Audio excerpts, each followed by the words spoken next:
Having already reviewed the Honda Civic, Jazz, CR-V and the HR-V, I was curious to see how the ZR-V would compare. Indeed, all these vehicles have the eHEV platform.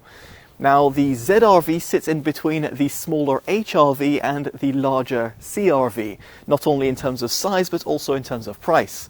Because at the time of filming and in the UK, the ZR-V starts from roughly £39,500 and extends to just shy of £43,000 without adding any additional options. So in this review, you're going to see how it compares to its siblings and of course some of its key competitors. So to kick things off, let's talk about efficiency, and indeed very much like its Honda counterparts, this ZR-V operates on the eHEV platform, and therefore means that it has got an engine that also has two electric motors that power the front wheels. Yes, indeed, you'll have the engine sometimes working on its own, or a combination of the 1.05 kilowatt hour battery pack combining with the electric motors to power the front wheels. In fact, if you look via the instrument cluster, you'll sometimes see it doing its thing, and it's actually quite fascinating to see where the power is actually being drawn from. Now, all of this is actually to aid efficiency, and the manufacturer claims that you'll get roughly 50 mpg or just shy of it. Now, from my own mixed driving test, I actually netted between 40 to 45 mpg, which is actually pretty close to the manufacturer's claim, but a little bit disappointing. Not only when you look at some of the alternatives that Honda offers from the eHEV platform, or indeed the PHEV model, for example, on the CR-V, but also some of the alternatives out there on the market. It doesn't exactly fare the best, at least on my mileage leaderboard. Now, it's worth considering that some of the vehicles over here that I mentioned are also plug-in hybrids, and these actually do benefit from you actually doing shorter journeys on pure electric range, and therefore allowing you to maximize on efficiency. If you're going to be doing more motorway trips, then potentially a full hybrid such as the eHEV platform that Honda's offering with the ZR-V might be a little bit more for your needs. Now, on that note, in terms of doing longer drives, it is worth pointing out here that you've got a 57-litre fuel tank, and the manufacturer claims that you'll get roughly 620 odd miles on a singular tank of petrol. However, upon having the vehicle delivered on pretty much a full tank, I saw roughly 400 to 420 miles quoted on my instrument cluster. So I'm not really sure where the manufacturer's got that 620 odd mile claim from, but of course your mileage may vary depending on how and where you drive. So aside from efficiency, let's talk about performance. And here you've got a front-mounted 2-litre 4-cylinder engine, which combines with two electric motors to output up to 135 kilowatts of power or 181.5 horsepower. You've also got 315 newton meters of torque. Now, I actually had it tested using RaceLogic's Performance Box Touch from 0 to 20 miles an hour in 1.93 seconds, 0 to 30 miles an hour in 2.92 seconds, 0 to 60 miles an hour in 7.22 seconds, and 50 to 70 miles an hour in 4.06 seconds. I also clocked in a peak acceleration of 0.49 Gs. As for its top speed, it's capped at 107.5 miles an hour. Now, its raw performance isn't exactly going to set your world alight, however, it will certainly suffice for most consumers. It is worth noting, however, that the vehicle does become a little bit loud, specifically if you do a kickdown request, or indeed if you keep your foot planted down on the accelerator pedal. And that is just due to the iMMD system and the eHEV platform that Honda has gone for. On that note over here, the flappy paddles that are found behind the steering wheel are not used to adjust the gears, rather adjusting the regenerative braking levels.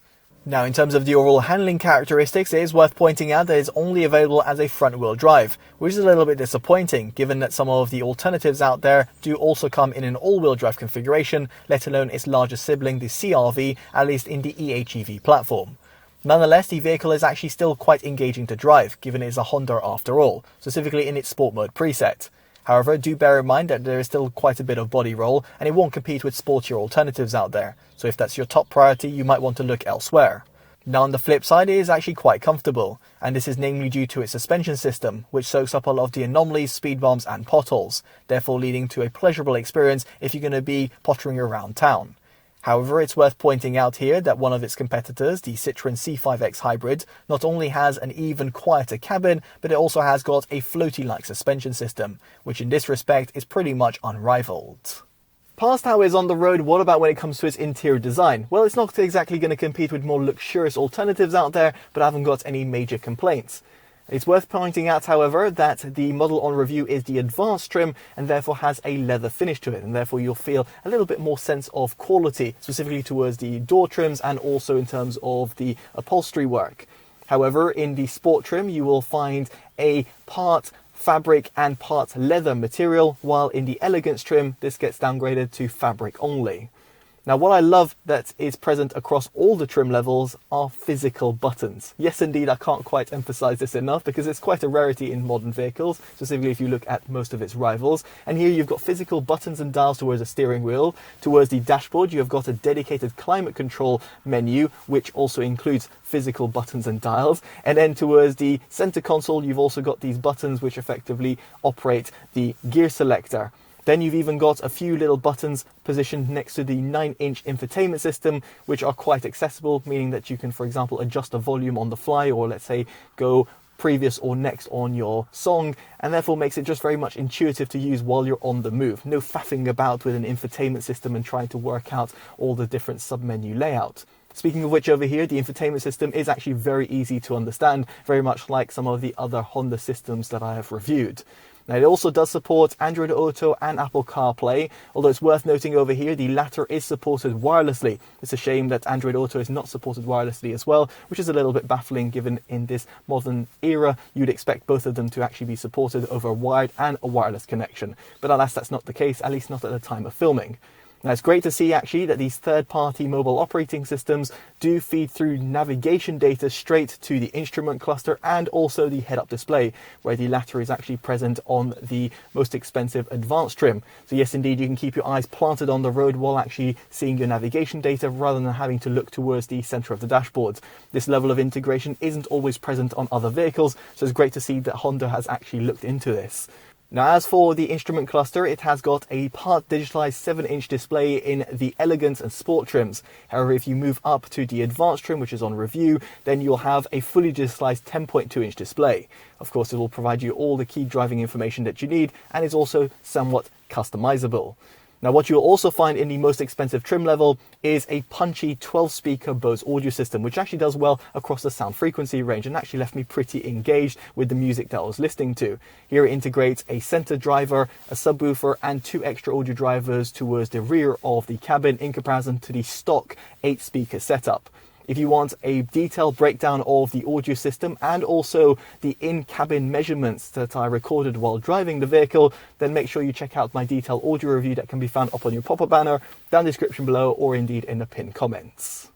Moving swiftly on, let's talk about storage, and here I've got no real complaints, as the glove box has actually been optimized for right-hand drive vehicles, which is always appreciated. Then towards the center console, at the front of it, you have got a small little area to place your smartphone, and this actually doubles up as a wireless smartphone charger in the sport and advanced trims. You'll also find a 12-volt socket if, for example, you want to plug in a dash cam.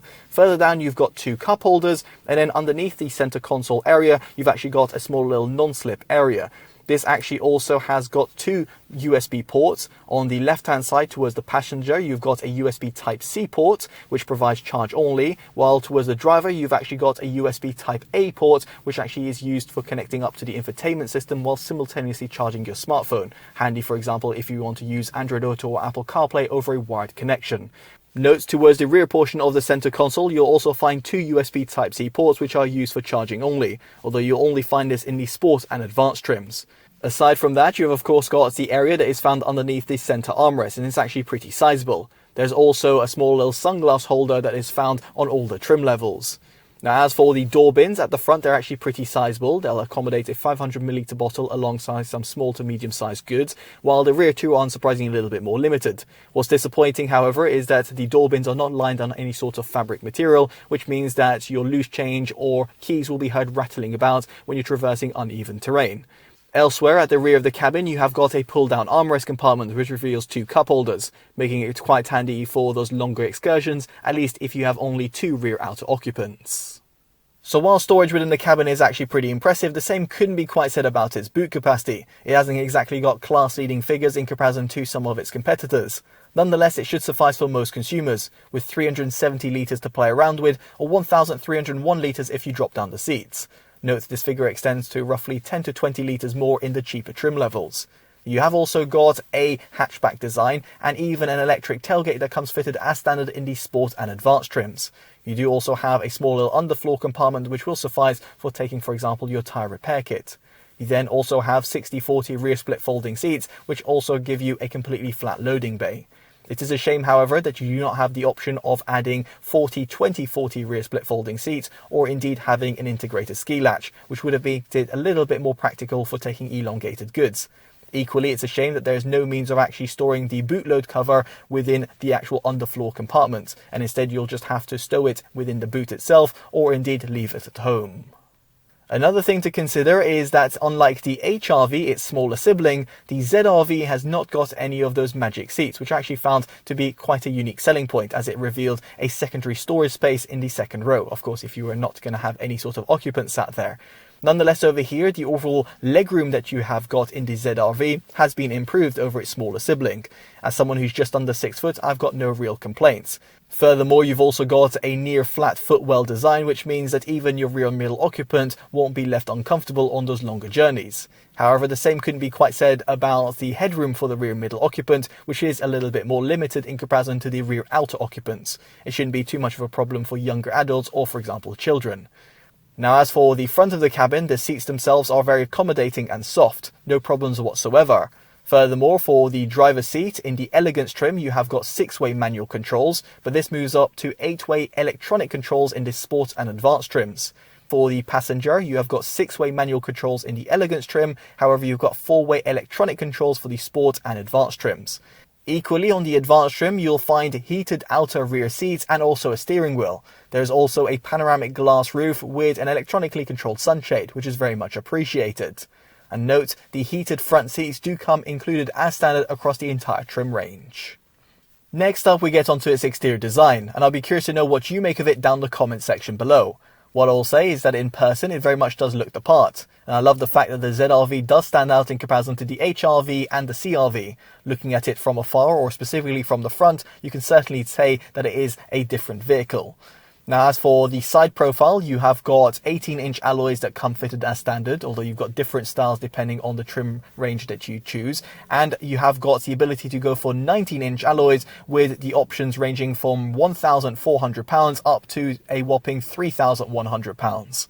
As for your colour options, it comes as standard in black. However, if you want a white or blue pearl finish, or indeed a red metallic finish, it'll cost you an additional £650. As for the Diamond Dust Pearl, which is a whitish finish, it'll cost you an additional £975 instead. In terms of your towing capacity, it is rated at 700 kilograms for unbraked trailers or 750 kilograms for brake trailers, which is exactly class-leading figures, specifically if you look at the CRV, which really does trounce it. As for its roof capacity, it's rated at 65 kilograms. Now, this does actually perfectly lead me on to crash safety, and here it scored 4 out of 5 stars on Euro NCAP's tests, scoring 79% in adult occupancy, 86% in child occupancy, and 68% in its safety assist scores. Indeed, over here, the latter is bolstered with the fact that you have got a plethora of driver assistance systems. You've got adaptive cruise control, which actually does work a treat, and you've even got steering assist, which is quite handy on the motorway. You've got brake assist, forward collision warning, intelligent and adjustable speed limiter, lane departure warning, lane keeping assist system, road departure mitigation, traffic jam assist, low speed following, low speed braking system, traffic sign recognition system, and high beam support. Indeed, all of these come included as standard, which is very much appreciated. However, due to recent legislation which has changed in the EU and the UK, it means that the traffic sign recognition system is going to constantly beep at you if you go over the speed limit.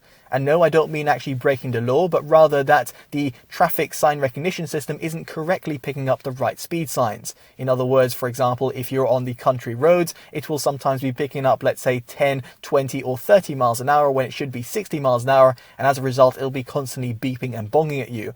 The only way to disable the behavior is to go via the infotainment system, but unfortunately to do this, you'll have to do this when you're in park, so therefore you'll probably want to do this before you set off.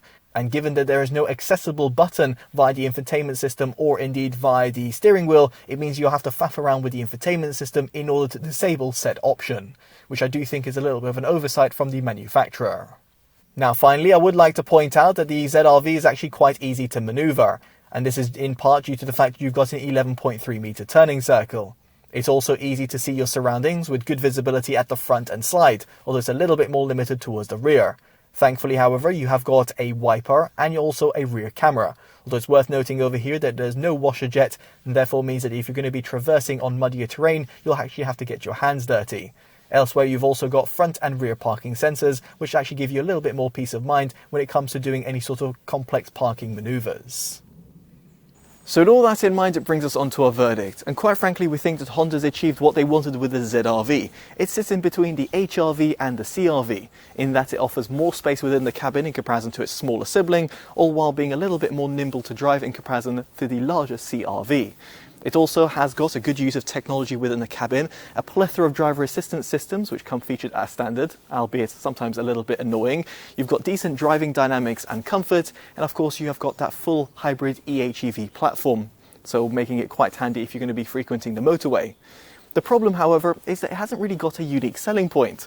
For example, if you look at its siblings, the HR-V comes in at a much cheaper price point, while the CR-V is available in an all-wheel drive configuration in the eHEV platform or as a plug-in hybrid. Then if you look elsewhere, you have got alternatives from the likes of Peugeot, Citroën, Nissan, Hyundai or Kia, all of which offer compelling alternatives and somewhat at a cheaper price point. Some of which we've reviewed and will be down in the description below for your own consideration. So we'd be curious to know what you make of the ZR-V and if you think its inclusion in the market is worthwhile. Now, if you have enjoyed this detailed independent review, definitely do consider dropping a like and subscribing, all of which would be greatly appreciated.